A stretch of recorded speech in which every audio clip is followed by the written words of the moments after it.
And could you imagine having to be a player that's been on the pitch for 80 minutes, exhausted, and then not only do you see subs, but Jeremie Frimpong, the Energizer Bunny, man of speed, and Rio Ngamoa, who is, y'all, we thought Luis Diaz had crazy footwork. Rio's footwork, it was like, I just couldn't even understand. But just, I feel like if you were exhausted and then that's what you had to defend against, what a weapon to have, like, ready to go, those two.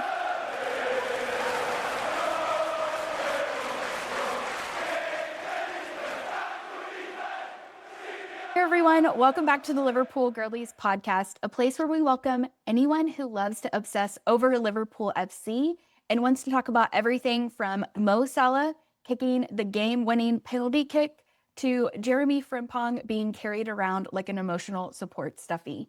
My name is Molly Ann, and I'm here with Annika and Stephanie. We are three friends who share a love of Liverpool and dream of one day having a cup of coffee at the AXA Training Center coffee bar. Y'all, the Premier League is officially back. It was back this weekend. We are back, baby. So, how are we feeling? The boys So back. good. So happy to see them all together again. All of the content that we got on social media. It was like Christmas. It was a really good weekend. There weren't really any surprises through the Premier League this week in terms of results of matches. So it was just like a really good, solid return back to normal. Yeah, it's really fun, especially like the weather still feels very summery to me. So like seeing all the matches and how like light it is and warm weather, always gives me like field day vibes, and I love seeing them all just have fun and be back together as a team. So glad to be back at it. Steph, how about you get us kicked off with your I'm sorry for the week? And I'm sorry is something that we need to have a positive 1 minute rant about, something that's gotten us very excited. So do you have something to share with us this week? I do. I'm sorry, but today is I'm sorry, but Ted Lasso season 4 needs to highlight Liverpool in some way. So if you're not seeing, the new season is being filmed, season 4. Seasons 1 through 3 mentioned 16 Premier League teams, including 3 of the big 4 teams. Nothing about Liverpool. They dance around it. They go to Liverpool, like an entire episode. They go to Liverpool, but they play Everton, and there's zero mention of the Reds. The last episode of season 1, You'll Never Walk Alone, covered by Mumford and Sons, plays in the background, and it's 30 so seconds. beautiful and so emotional. It's amazing. Jurgen Klopp was basically a German Ted Lasso. The karaoke scene in that Liverpool episode was inspired by Jurgen Klopp taking his team to karaoke for team building exercises. So I don't know why Liverpool wasn't mentioned in all 3 seasons. 10 Brendan seconds. Hunt is an Arsenal fan, so maybe it was something to go against Liverpool. I don't know. It just needs to happen. Hands down. Time. Okay. That is a great take. Wow, I love it. Justice for Liverpool and Ted Lasso. Yeah. I just don't understand. I don't know if it's like licensing things, but like there's so much I could say about it. It's like one of my favorite TV shows ever, and I think that they need to have their highlight. So No, Ted Lasso never misses, but maybe, just maybe, they miss this one thing. Okay. This one thing. Well, The I'm greatest. also like, and Jurgen Klopp should have been in the final season instead of Pep Guardiola. But that's an I'm sorry for another day. what if Jurgen Klopp comes back and he quit being our coach so he could like star in the next season of Ted Lasso? He's like, Ted, I'm giving you a run for your money. I think I would fall to the ground. The shock I would feel on my Ted Lasso watch party night would be insane. No, I can't wait to see what more about the Premier League we get exposed to. Yes, I'm excited to see what happens, but I just really hope Liverpool is included in all of that. Definitely. I agree. It's a big miss. It is.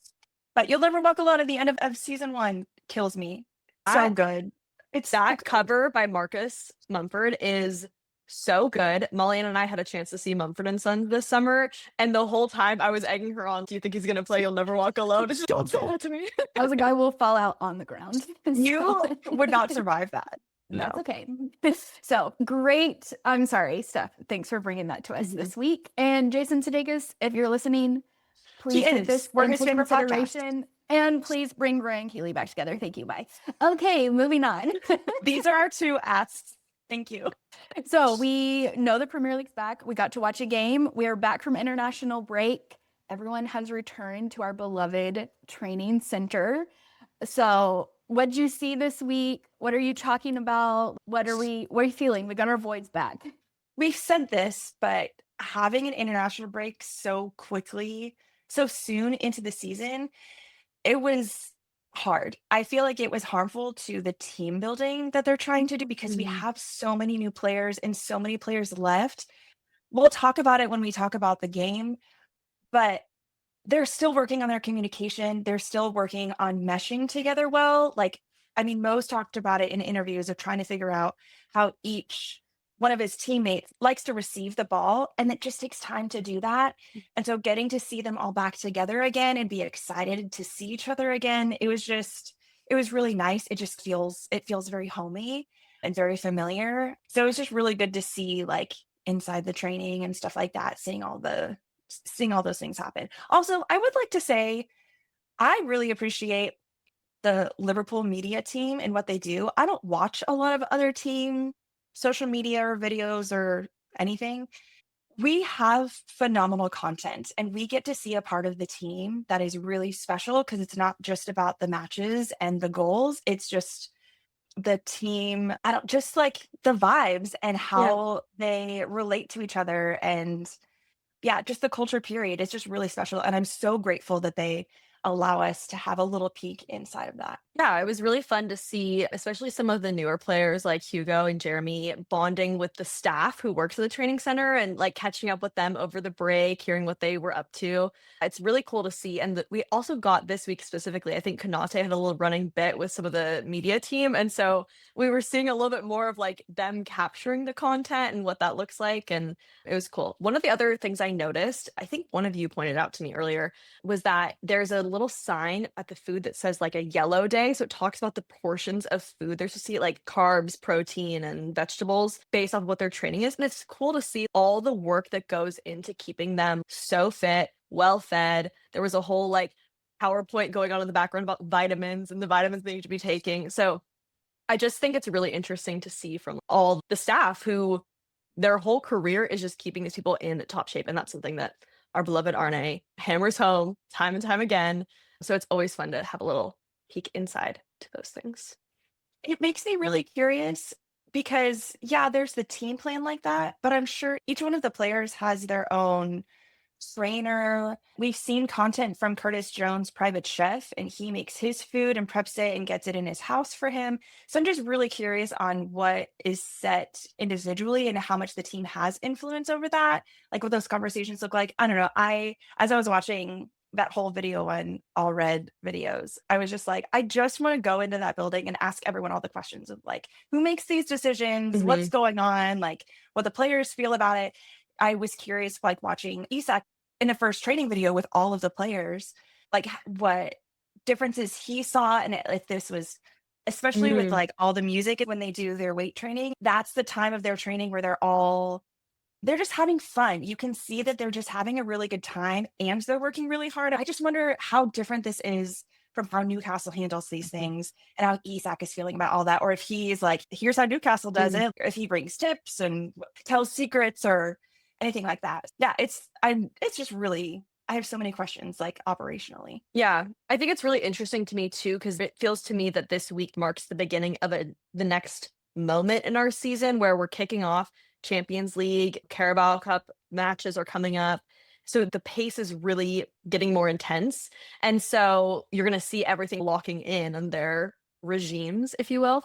I'm very fascinated by that. Arne was interviewed about Isak and when we should expect to see Isak. And he was like, essentially, Alex is starting his preseason right now. And so there's so much that has to go in to make sure that he's fit and talking about that process. So just as always, the most kudos to them who are paying very close attention and keeping this well-oiled machine moving. Very impressive. Yeah. And brought us the moment of Sobo wearing Konate French kit because it's just so sweet that how much they love each other. I think in that moment, it was like Sobo sitting there. Konate walks up, like gives him his kit. Flo comes over, like pats him on the back. they just really care about each other. Cody talked about that in his signing interview. Like, it makes a big difference. It's why they want to be there and stuff. I love your point about Isak, like having to come in to that and adjust. I think in a lot of times in my mind, I'm like, oh, these are superhuman, but it's just like one of us starting a new job. And you have that nervousness and like uncertainty of what's going to happen. And it's just, I don't know, I think it brings like a little vulnerability to Isak of, oh, he's just like me. They're going through things that we go through. And I don't think I give them the space to feel that sometimes. Like we just expect for them to always be perfect. He has to go through a new eating regimen and meet new staff across the entire training center. Arne has a very specific way that he wants to do things. I don't know. Again, I don't watch a lot of content from other teams. I haven't personally seen different team managers talk about the fitness levels and protecting injuries the way that Arne does. The amount of time that he spent in the post-conference after this last match about Isak, like you said, Annika, he missed all the preseason. He hasn't played a lot. We're working on getting his body up to that point. And he's, in our opinion, he's not ready for that. You'll maybe see 45 minutes of him, but that's going to be it on Wednesday. You're not going to see that on Saturday. So like, I don't see a lot of managers talk about that, and it may happen. I just may not see it. But hearing Arne's passion about that, I just really respect him and his team. They just take care of these guys so well. And it's stuff that I would have never even thought about. He's like, if you put a guy 90 minutes in a match, you're not going to have a good session with him to train to get to the next match because he's tired. Your body literally can't do that. So again, Molly, oh yeah, they're human beings. And so hearing Arne say that of, oh yeah, they need to train to get to that point. Virgil plays 90 plus minutes every single match. One, he's a center back, so he doesn't run as much, but also he's very fit and he's been with Liverpool doing 90 minutes every match for a very long time. And so we can't expect that, especially from a striker. And Liverpool runs a lot more than a lot of teams. And what Arne demands of him, it's a step up from Newcastle. So anyway, it's so interesting to hear all of that from Arne Slot. It's just a lot more technical and a lot more thoughtful, at least in my very humble, not very educated opinion. Every single time he opens his mouth and explains like a reasoning behind a decision that he's made, I respect him more and more. Absolutely. We want to give a little mention to our dear friend Harvey Elliott, who is over with Aston Villa currently on loan, but he had a nice little moment when he played Everton. I don't know if you guys already saw this, where he did choose to remind the Everton fans of the 30 years that it has been without a trophy with his nice little hand symbol. So, as we gear up for the Merseyside derby, I don't mind just our little shout out from Harvey. Yeah. You can take the boy out of Liverpool, but you can't take the Liverpool out of Harvey Elliott. Did the 30 towards Richarlison in the Tottenham match when we actually won the Premier League last year. He got a card for it.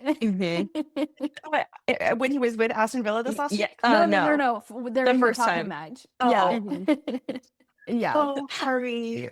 He's Liverpool through and through. I know. Hopefully he gets Aston Villa's first goal for them. Oh, that would be phenomenal. I believe in him. Absolutely. All right. So talking about players that have left, may leave.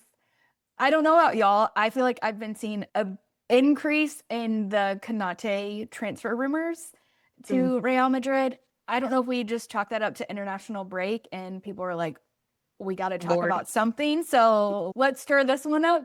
I don't know. But I had a thought around that, less on like the speculation on if I think it will or won't happen, but more just around, I think, how Liverpool tried to message Trent's departure to Real Madrid last season. And what I assume, I wasn't there as they're making these decisions, but it really seemed like the messaging they were trying to give externally into their players is like, Liverpool isn't a stepping stone to a bigger club. Like, we are the big club. And so I'm just interested to see if that resonates with Konate, and if he chooses to go to Real Madrid, is it a sign that it didn't resonate with the players? Like, they still don't see that? We won't know. Like, we're not Konate's confidence. Again, Konate, shout out if you want to talk You're to him not? about it. That is Konate. We'll talk to you about it. But I think Konate's not talked about individual awards the same way Trent started to talk about the Ballon d'Or. So for him to go to Real Madrid from Liverpool just seems like a really interesting move, because Real Madrid has a lot more like individual all-stars that are seeking some of that individual recognition. And Konate's just not to that. I love him. He's just not to that level. Like, he's a great team player, and Liverpool builds that environment for him. It was just a thought of if he chooses that, I think it gives us a little bit of insight into some of the internal processing of what Liverpool is trying to message versus what players are hearing and receiving. And if Konate or anyone else wants to go, like, I hope they make the decision that's best for them. No one needs to stay if they don't want to be at Liverpool. But I just think it will be interesting to see it play out again so quickly after Trent left Liverpool to go to Real Madrid. What does that expose? Like, what insight do we get through those decisions? So just I guess a thought. What feels similar to me is the kind of idea that we had Trent, and then he had a friend over at Real Madrid, Jude, who was like, hey, come, we play together on England, but we would have so much fun at the club together. And Mbappe's over at Real Madrid. And I don't know if I feel like Konate and Mbappe are like Bessie Boos in the way Trent and Jude are, but there's like a kind of a similar dynamic of, here's another person who I know how we play together in France, and it's good. And even at some level, Verge being the captain of Liverpool, and like Frimpong being super eager to come to us, right? So there is this, or Kirkez and Dom, there's so many examples of it. And so I just recognize that like those dynamics could play a part as well. But I'm very curious to see what that looks like. I think it's also interesting from the interviews that Dom did when he first arrived to the club, that I just read an interview that Hugo did about talking about Liverpool as a place where you come to win and do something incredible with the like top players, is how Hugo described people who are playing at Liverpool, which I agree. So I think there is, you're right, from that marketing, PR messaging, there is definitely a shift in language to appreciate Liverpool as being a top club for sure. So yeah, I'm really curious. We won't know probably. I guess we'll hear more in January, probably before then as well. It is really curious. I have a couple of scattered thoughts about it. I see a lot of on Liverpool social media, they're like, oh, it's been this many years since Origi joined Liverpool. It's been this many years since this person joined Liverpool. And they haven't been on the team in years. I have not seen one thing about Trent. There's no anniversary. I'm just wondering if that's ever going to happen, if they're choosing to just leave him out. So they haven't come out and said anything, but the absence is very loud to me. And when it comes to Konate, it's so hard for me to think about all these rumors and considering all of these, like, just, I'm not going to believe anything until I see it. And with Konate, I know he did joke around saying that Mbappe has been calling him every 2 hours, telling him to come. Maybe Mbappe has mentioned it to him. I don't know, but Konate is such a jokester that I'm like, okay, that's probably not happening as much as he's saying. We'll see. Probably like giving the media something. Like, I doubt Ibrahima Konate is media trained. He's like stirring the pot. Yeah, I think part of that could just be stirring the pot. But no, I would love if all he does next time he gets a question about it is he just pulls out his green outfit that he wore to French International with the zipper and just is like, that outfit zips his face up. Bye, guys. Yeah, a fashion icon. There was just, and I'm sure it would be received if Konate does choose to go. It will be a different experience for the fan base because just the whole Trent homegrown Liverpool situation. I'm on the side of, if someone does not want to be on the team, then they should not be on the team. I'm not going to sit here and say, please stay, please stay. No, they need to make they are professionals. They need to make decisions that are best for them and their family. For what we know, I don't know if Konate is dating anyone. I don't think he has children. That's not public information. That Liverpool tends to be a place where it's like, the players that are married with children, they are like rooted there. It's a really great place for them to stay. But if they want to make more money and do traveling and try something different, please go and do that. I just want it to be done well. But if Konate wants to go to Real Madrid, great, awesome, have fun. We're having talks with Mark Gahey. Who knows if that's going to end up happening either in January or next summer. I don't know. I'm just really curious to see what that's going to be like, especially just the season after Trent leaving. I just very curious about that. But yeah, you make a really good point. It will be very telling of like how much they convinced it. And if Liverpool does say that they want to be the biggest team, they want to be where people go to retire.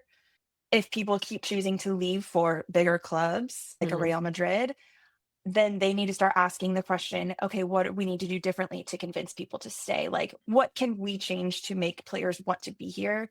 Like you said, Annika, Hugo was saying, I just want to be at Liverpool. Isak risked so much saying, I want to be at Liverpool. I just want people who want to be there. And because that's what creates the culture that Liverpool has shown for so long. So, and I think that's what they did with this summer, was show people want to be here, right? They demonstrated that with some phenomenal signings, like couldn't have signed anyone better. So I think it just continues to build what the story they're trying to tell of like, it is Liverpool. This is not a stepping stone. This is a huge club. So yeah, I'm just interested to continue to see how things play out. I hate that there's back-to-back seasons Real Madrid rumors. I would like that not to be a trend, but it's just really interesting, and I think gives us insight into the club and how the club operates, having these rumors and transfers come so closely together. I already didn't like Real Madrid. I don't need another excuse to not like them. Like even watching Virgil's legacy trophy over this weekend, seeing all these U13 kids be so excited, and just the way that this team nurtures and develops and encourages these kids to become phenomenal football players, I just think is really great. And they start the culture really young. Anyway, if someone doesn't want to come here, that's your problem. They're sorry, like someone else will want to be here. Yeah. Anyway, that's a really good thought. I'm really curious to see how it turns out. And we'll get to have it out at Anfield when Real Madrid comes and visits. I think I'm going to need to have to call off work that day. It's be a lot. Week 4, we played Burnley. It was the first 3 games almost gave us heart attacks. Molly-Ann, you did say, if every game could be tied and then a last-minute winner at the end, I would be so happy with 38 of those games. You got another one of those games. Okay, but I would like to clarify that statement. Right. Because we did not tie. There was no goal. I like we get the momentum of the goal, we get a tie, we go ahead. They're just like sitting 0-0, who's gonna score? Because I do think in that match, like somebody was going to score. It was not going to end 0-0. And so the closer we got to 90 minutes, the more concerned I was, like somehow Burnley scores, and then we how did we lose 0-1 to Burnley? So after having 81% possession of the ball, the entire match. I do love the last minute winners, but I would like to clarify, I love to see some points, a little back and forth moment. I don't like the nil. They make me very nervous. Especially when you're like closing in on halftime and you can just feel it in your bones. You're like, nothing's gonna happen. We just need to get to the locker room and figure out what's going on. But yeah, it was a different vibe of match. It was an early morning one for us, so I was luckily, because there wasn't too much action at the beginning, I was able to ease myself into it. But yeah, Burnley was a exciting team to play, and we debuted our 3rd kit, so that was super fun. Beautiful. Max matching Louis Vuitton bag walking in the stadium. They did such a great job. Thank you, Adidas. You're amazing. I saw a couple of stats. So leading into this game, Burnley last season in the championship, they conceded only 16 goals for the entire season and had a phenomenal home record. So, of course, we were not going to roll all over them. So I want to give them a huge props to them defensively. Because that was amazing. Yeah, it was boring because, like Arne said, they had 11 players in their 18-yard box basically at all times. And anytime we would try, we'd be so close of getting a goal and just a foot would get in the way. And I also can't blame their manager, Scott Parker, for making that decision to just park the bus. I kept seeing people say they didn't park the bus, they parked 3 buses, or they parked an airplane. That was so boring. But the last time he coached a team against Liverpool, he was coaching Bournemouth in August of 22. They lost 9-0 to Liverpool. So I do not blame him for making that decision because #PTSD for that. So good job. They only conceded 1 goal. Unlucky. Sorry, Hannibal. Like that, I felt so bad for him, but it was definitely, I don't feel bad enough to not have taken that penalty. But yeah, I like huge props to Burnley. Yeah, very tough environment to be so packed in, and you could just tell we would get down towards the goal and we're all packed in. There's nothing really to be done. There was I think it was Mo who took a shot that was really good where was able to run down the field for a little bit, go ahead, break it up, take a shot, and it didn't quite make it in the goal.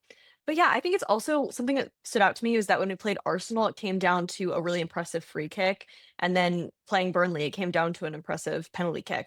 And I think it is that testament that sometimes you're having those matches where it's just people working really hard, grinding it out the whole time. And then it comes down to these little refined moments of Mo being locked in on his penalty kick and having the confidence to do it. And unfortunately, a Burnley player having an unfortunate slip up. It's like what Verge said in his post interviews. We take it and then we keep moving on. Like on to the next. What do you think, Mullion? Yeah, I think it was one of our better games coming back from international break. Like, I feel like typically when we come back from international break, it feels really disjointed. It felt slower. I felt sometimes we lacked a little speed, we lacked a little bit of attack, but it didn't feel as sloppy. And probably part of that is how Burnley played, like what their game plan was. I appreciated that aspect. I think we're just seeing a team that's still learning to work together and communicate with each other. The moment we saw Flo's attempted assist to Hugo, and it was a great assist. Yeah. One of those where it's like not a reason for Hugo to not have at least made contact with the ball. And Flo, you could see the frustration, had some words for Hugo, but you need, as painful as those moments are when you're so close, like you need those moments to say, this is what I'm trying to do. Like, how do I get the ball better to you? How do you look for where I am and how I'm getting you the ball? So I think it just continues to be a learning opportunity. It was interesting because it was one of those matches where you saw a lot of things that were really close to going, but then were just missing like a kind of clear piece that would have actually made it gone right. And then yeah, seeing that frustration worked out between Bertz and Hugo. And then also I didn't quite understand what was going on, but I definitely saw some moments where Virgil was like, no, like, move. And I don't know who he was talking to necessarily. And seeing some of that frustration play out also made me realize who on the pitch was really locked in, focused, didn't seem too discouraged. And that energy is so essential as you're fighting till the very last moment to see how this game will end. Because if you start to get so frustrated, that's when we could maybe concede a goal or something like that. And obviously, there wasn't a lot of pressure on Ali, but he was very locked in, very present. And I also noticed the same from Mo. It also made me appreciate some of the people who are normally on the sidelines that might come in that bring that energy. And Endo is a great example. Of course, always when Harvey was on our team, he brought that. There was a moment when it flashed to the side and we saw Frimpong and Rio being subbed on that it was like the colors in the world got brighter to me. The vividness of the screen, I think I screamed, and then I said in that moment was like Avengers assemble. It was so exciting. I couldn't believe it. It was like my superheroes were flying onto the pitch to save the day. And could you imagine having to be a player that's been on the pitch for 80 minutes, exhausted, and then not only do you see subs, but Jeremie Frimpong, the Energizer Bunny, man of speed, and Rio Ngamoa, who is, y'all, we thought Luis Diaz had crazy footwork. Rio's footwork, it was like, I just couldn't even understand. But just, I feel like if you were exhausted and then that's what you had to defend against, what a weapon to have, like, ready to go, those two. Absolutely. It's Arne, he has so many strengths. One of his strengths is the impact of his subs. He was talking in a post-match interview. He was like, I didn't want to leave the stadium at the end of the day thinking, did I bring in all of the attackers? Did I bring in everyone that could have created a goal? I didn't want to regret not doing that.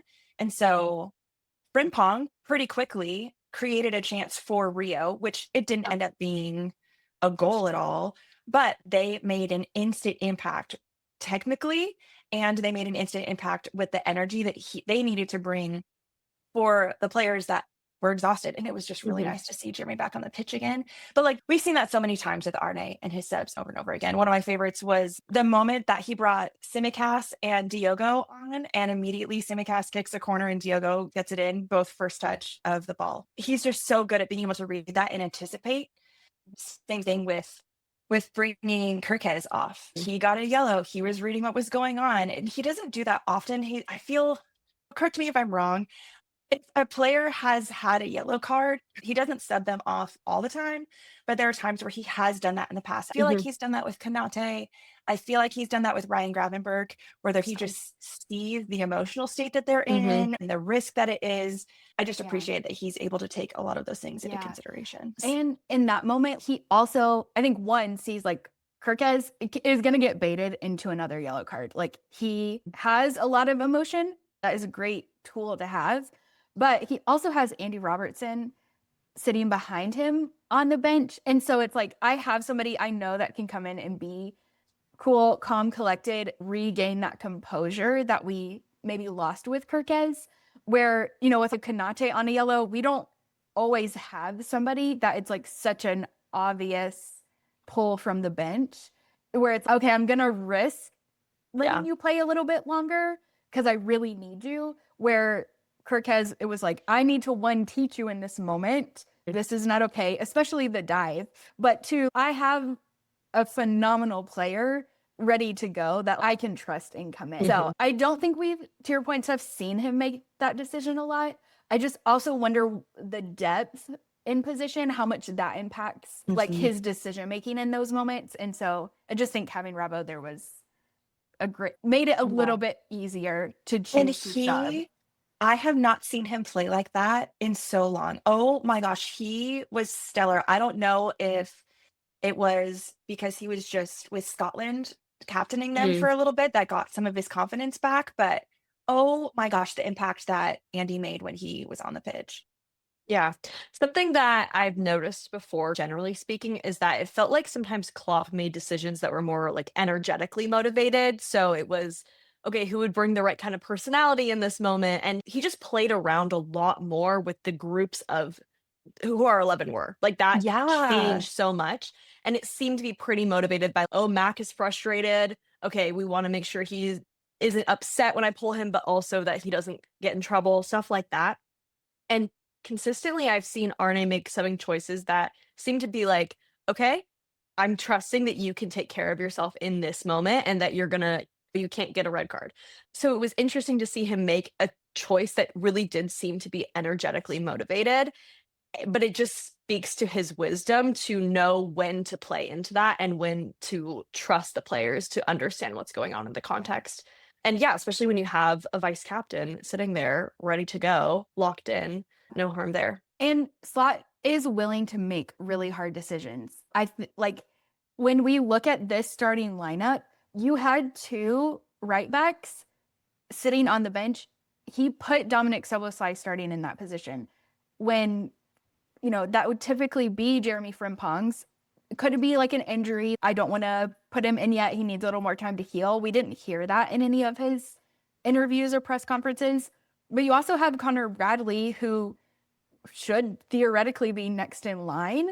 And again, he's chosen to put Dom there, which is the right choice. Dom has been the strongest in that position, but it takes a lot of conviction and bravery to say, y'all are great. I'm going to put somebody that this is not their given position back in this spot because he's outplaying you. That's a hard conversation to have. And it speaks to the relationship he has with the players too, because you could see when he brought Kirkes off, he immediately went and had a conversation with him about it. So I respect Arne Slot. Absolutely. It was great to see a lot of interesting dynamics playing out, and it was exciting to have another clean sheet. So that is always a good way to end a week. I also saw a handful of people like Tottenham supporters and Man United supporters who were saying, okay, Man United was able to score 3 goals against Burnley. Tottenham was able to score 3 goals against Burnley. Sure. But I watched the highlights for those matches. The amount of space that Burnley left for them, they played so differently against both of those teams, but they knew they were playing the best team in the league at the moment. And so they just didn't want to let 9 goals past them. Yeah. So I just had to give my 2 cents on that. Yeah, sure. Of course. Burnley played differently with you. They personally took more risks when they played both Tottenham and Man United. And they did beat one team. I can't remember which team they've beaten this season so far, but they are not afraid of taking risks. They just chose to not do that with Liverpool. And that is why they did such a great job defensively. Yeah. But that is why. Yeah, they we played did to not draw, score. honestly. Yeah. They thought our best outcome is we draw this game. And without the handball, they did it. Like they would have succeeded on that goal. That was what they wanted to do. I think going back, sorry, I can't remember who mentioned like Slot saying, I would regret it if I didn't put in Rio and Frimpong. It just continues to go back. Like other managers have the mentality of playing to draw, playing not to lose. Like Slot could have done the same. He could have said, I'm going to put in Endo. Let's just make sure we don't lose this.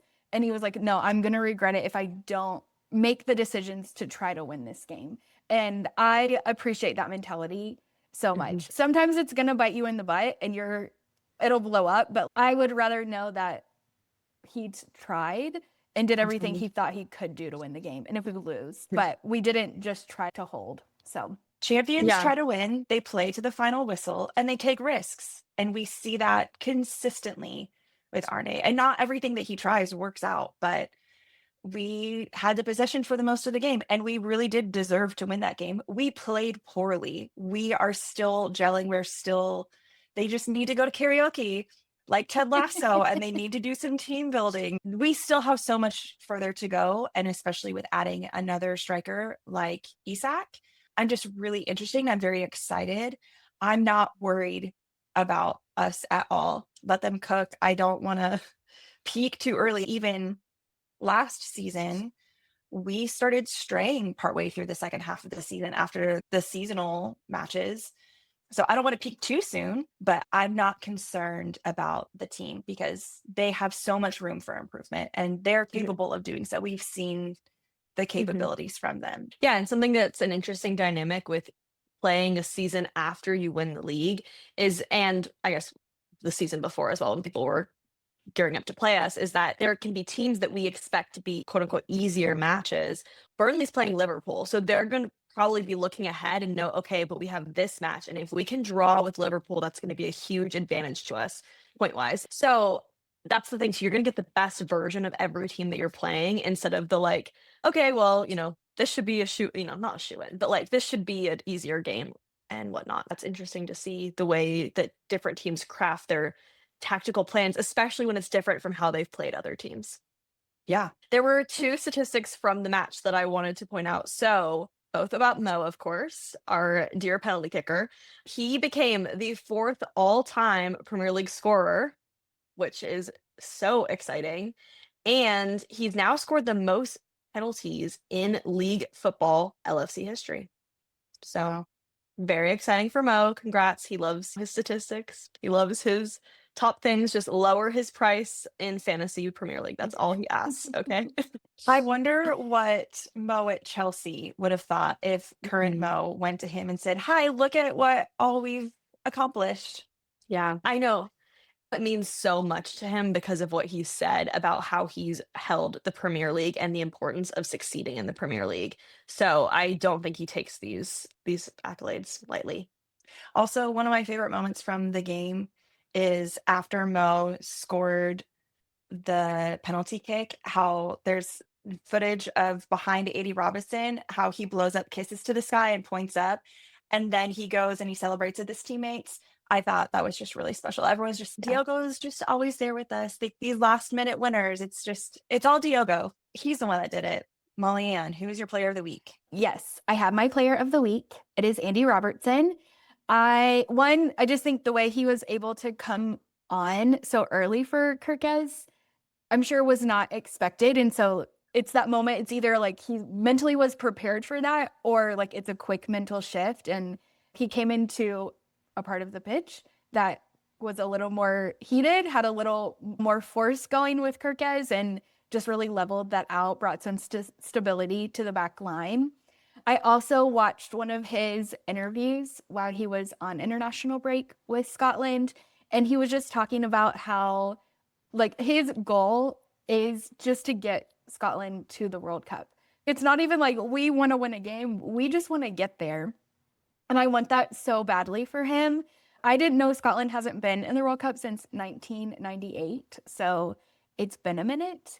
Yeah. And so, yeah, I think he talked about this is his career is winding down and this will probably be his last World Cup. And so I just hope they are able to do that. Right now they're second in their group. And I can't take on any more international teams. Like I'm full. But honorary mention to Scotland. I really hope he makes it. And then in the inside training for this last week, there was a moment he had with Connor Bradley where they were doing like a grip strength challenge. And I was so glad that Andy saw this because I watched Connor do it the first time. And I was like, this boy, he was fine. He just like bends over, puts the weights down, walks away.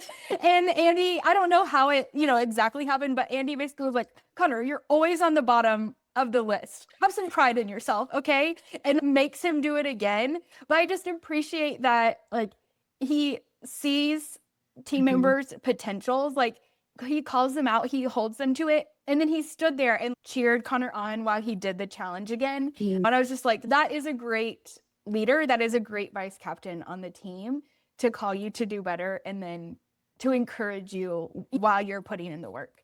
So Andy Robertson is my player of the week. I saw someone on TikTok do a little bit of commentary on that specific situation really? from like inside the training. And she said, this is why I love Liverpool. This is why it's family FC. And I was like, I've never heard anyone call it family FC. And I saw that term a couple of times this week. It was just a very common message point. And I totally agree. It's like these boys just love each other so much and they do such a good job at celebrating one another, especially like you mentioned before, Annika, where Mo is not saying, here are my individual goals. I've done all of that. Now it's about the team. It's about getting that culture set up. It shows like the intention they have in everything that they do. That is, they play soccer. Like they're not even touching anything. Okay. Literally, you're not supposed to do that. But it was like, no, I'm going to hold you to a higher standard in those small things. This isn't a big drill. That it's a small moment. And he held him to it. And I loved that. Yep, it's a great moment. Annika? My player of the week is Mo, mainly for two reasons. His energy throughout the whole match of keeping the confidence and not playing in a panicked way. He was trying to be creative. He was figuring out how he could maybe break through the 11 men in the box. And I just always appreciate that energy from Mo when he's able to lock in and not let the stress of the game start to impact his play. And all of that work that he's done to keep his energy level paid off when he had the opportunity to take that penalty kick at the last possible second. I was actually so nervous for him to take the penalty kick. I almost left the room. I have a really hard time with PKs. So it was challenging, but that moment when he took it and watching him walk up, kick, and just how precise it was, I was like, Mo's got it. I don't know. I really appreciated him this week and the leadership that he showed on the pitch. I think that's such a good call out because I think especially last season when he didn't have a game where he was like breaking a record or performing to the standard he expected for himself, sometimes I think we saw him get frustrated and like really try to force something to happen instead of pass the ball or take an extra moment. And so I think that is a great call out of like, no, he hung in there. He didn't try to force things. Like he just showed up the way he knew he needed to show up. So yeah, he did. Love that. Great choice. Thanks. Steph, what do you got? I have an honorary mention first. I would just like to say props to Florian Wirtz because this is the most action we've seen him have. And it seems as if he's really coming into his own and starting to have a little bit more confidence to show his personality. Like when he set up the assist for Hugo and Hugo didn't even touch the ball, Florian showed his emotion. That's the first time I've seen him react to something like that. He's very cool, calm, collected. He's German, just very quiet, keeps to himself. And it was fun to get to see him do more on the pitch. I have seen some people say he should be on the left and Cody should be in the center because Cody's being more predictable. I am not a coach. I am not Arne Slot. I'm not making those decisions. I'm really curious to see how Arne plays chess and moves them around a little bit because we did see him do that a little bit last season. So anyway, shout out to Florian. But my player of the week is Jeremie Frimpong. He got injured. He could not go to international break. I did not hear him complain once. He's such vibes. He has such a good attitude about everything. And he watched his teammates leave. He has still had to do all the work that he needed to do to recover from his injury. And watching him welcome his teammates back and the staff at the AXA training center back, like going up to Caroline in the dining area and was like, do you feel rested? Did you have fun? Do you feel refreshed? Okay, that's the most important thing. Oh my gosh, it's so good to see you. And then putting on his story of who did I miss more, Kanate or Hugo? And putting a poll. He just like family. He's just so welcoming. He's brand new on the team. He brings energy. He's peak vibes in training. And then again, watching him be carried around like a little stuffy on the pitch, both in the game and in training. It was just really great. And then the energy that he brought to the game when he was brought in and the chances that he created. And ultimately, he was the one that kicked the ball that wound up with the handball. So Jeremie Frimpong is my player of the week. I'm Great excited to pick. see it.